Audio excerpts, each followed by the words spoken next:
Hey guys, this video is available in English and Hindi. Kindly read the description below and switch accordingly. So let's begin.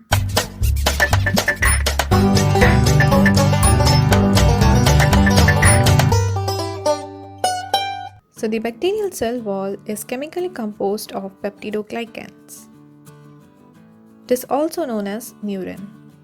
We can split it as glycans, that means chain-like structure composed of single sugar molecule linked together by chemical bond, or it is a polysaccharide composed of large number of monosaccharides linked glycosidically, or peptidos, which are the peptides. So we can say the polysaccharides contain a short chain of peptides.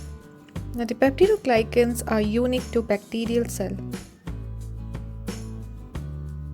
For the gram-positive bacterial cell wall consists of 20 to 80 nanometer thick layer outside the plasma membrane, whereas for the gram-negative bacteria, the peptidoglycan consists of 2 to 7 nanometer thick layer covered by 7 to 8 nanometer outer membrane. Now this peptidoglycan is a polymer containing two sugar derivatives. So one is NAG, that is N-acetylglucosamine, and NAM, that is N-acetylmuramic acid, joined together by beta-1,4 glycosidic bond. So this forms the structure of peptidoglycan, heteropolymer chain of alternating NAG and NAM connected by a glycosidic bond. So the tetrapeptide chain is composed of alternating D and L amino acids. Now this two tetrapeptide side chain lying side by side may link together directly or indirectly by peptide bridge or peptide interbridge. And the reaction that forms the peptide cross links are called transpeptidation, and the enzyme responsible for it is called transpeptidase. So let's talk about the biosynthesis of peptidoglycans.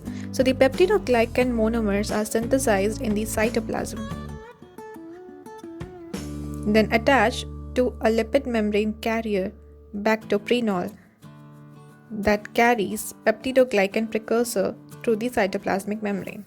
Now here, this uridine diphosphate, which is also UDP, derivatives of NAM and NAG are synthesized.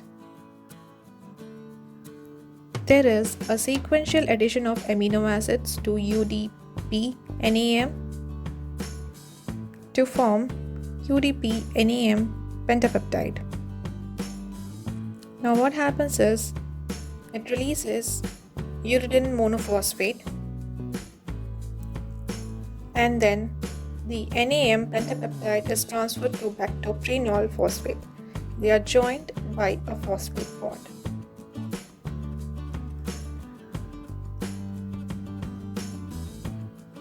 Now this bactoprenol carries the lipid 1 across the membrane. Now UDP transfer NAG to bactoprenol NAM pentapeptide, forming the second lipid. Now the bactoprenol carrier transport NAG NAM pentapeptide repeat unit across the membrane. Now NAG NAM pentapeptide attaches to the growing chain of the peptidoglycan, increasing the chain's length. Now the bactoprenol moves back to the membrane and loses one phosphate. It is now ready to begin a new cycle. Peptide cross-linkage occurs between peptidoglycan chain, and this process is also known as transpeptidation. Functions. It helps in maintaining the osmotic pressure of the cell. That's why it is an important target of all useful antibiotics, as it can lead to lysis of bacterial cell. It also helps in diffusion of the molecules. It plays role in cell-to-cell communication. Also, it maintains the structural strength of the cell. And it is also involved in the binary fission in bacteria. I hope you liked the video.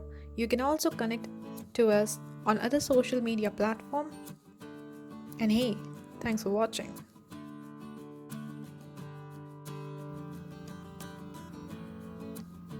तो चलिए शुरू करते हैं। Bacteria का जो cell wall होता है वो पेप्टिडोग्लाइकन से बना हुआ होता है, जिसे हम म्यूरिन भी कहते हैं। इसको और अच्छे से समझने के लिए हम इसे कह सकते हैं कि ग्लाइकन,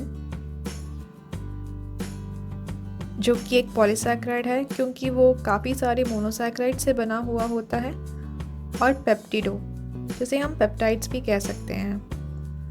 तो हम कह सकते हैं कि पॉलीसैकेराइड जिसमें पेप्टाइड चेन्स है या फिर शॉर्ट पेप्टाइड चेन है, उसे पेप्टिडोग्लाइकन कहते हैं। चलिए इसे और विस्तार से जानते हैं। बैक्टीरिया, जिसे हम जीवाणु भी कहते हैं, पेप्टिडोग्लाइकन बहुत अनोखे तरीके से मौजूद होते हैं अलग अलग बैक्टीरियल सेल में, जैसे कि gram positive bacteria. Peptidoglycan 20 to 80 nanometre thick होता है और वो प्लाज्मा मेम्ब्रेन के बाहर प्रेजेंट रहता है, जबकि ग्राम नेगेटिव बैक्टीरिया में वो 2 to 7 नैनोमीटर का होता है, जो कि 7 to 8 नैनोमीटर से ढका हुआ होता है आउटर मेम्ब्रेन में। पेप्टिडोग्लाइकन एक पॉलीमर है जो 2 शुगर डेरिवेटिव से बना हुआ है, और वो 2 शुगर डेरिवेटिव है NAG, जिसे हम कहते हैं N-एसिटाइल ग्लूकोसामाइन, और NAM, जो कि है N-एसिटाइल म्यूरामिक एसिड। आप इसे नाग और नाम से भी याद रख सकते हैं, जो कि बाउंड होता है एक दूसरे से β14 ग्लाइकोसाइडिक बॉन्ड। तो ये पेप्टिडोग्लाइकन का स्ट्रक्चर है। ये एक हेट्रोपॉलीमर फॉर्म करता है क्योंकि इसमें NAG और NAM कनेक्ट होता है एक दूसरे से ग्लाइकोसाइडिक बॉन्ड से, ये जो हमने देखा पहले भी। और ये टेट्रापेप्टाइड साइड चेन है जो कि कंपोज्ड होता है ऑल्टरनेट D और L अमीनो एसिड से। अब 2 tetrapeptide side by side link होते हैं डायरेक्टली और इनडायरेक्टली पेप्टाइड ब्रिज से, और इस प्रोसेस को ट्रांसपेप्टिडेशन कहते हैं, और एंजाइम जो उसे सहायता करता है इस प्रोसेस में, उसे हम कहते हैं ट्रांसपेप्टिडेस। अब इसको और डिटेल में जानते हैं कि बायोसिंथेसिस ऑफ पेप्टिडोग्लाइकन कैसे होता है। जो पेप्टिडोग्लाइकन मोनोमर्स है वो सिंथेसाइज होते हैं साइटोप्लाज्म में। बैक्टोप्रेनॉल एक लिपिड मेम्ब्रेन कैरियर है जो पेप्टिडोग्लाइकन प्रिकर्सर, जिसे हम अग्रगामी भी कहते हैं, उसे साइटोप्लाज्मिक मेम्ब्रेन में कैरी करता है।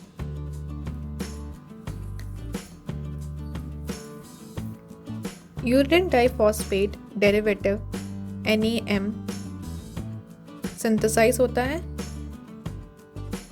और एक के बाद एक अमीनो एसिड इसमें ऐड होता है। क्योंकि इसमें एक के बाद एक अमीनो एसिड ऐड होता रहता है, ये फॉर्म करता है UDP-NAM पेंटापेप्टाइड, और इससे सहायता करता है ATP एडेनोसिन ट्राइफॉस्फेट।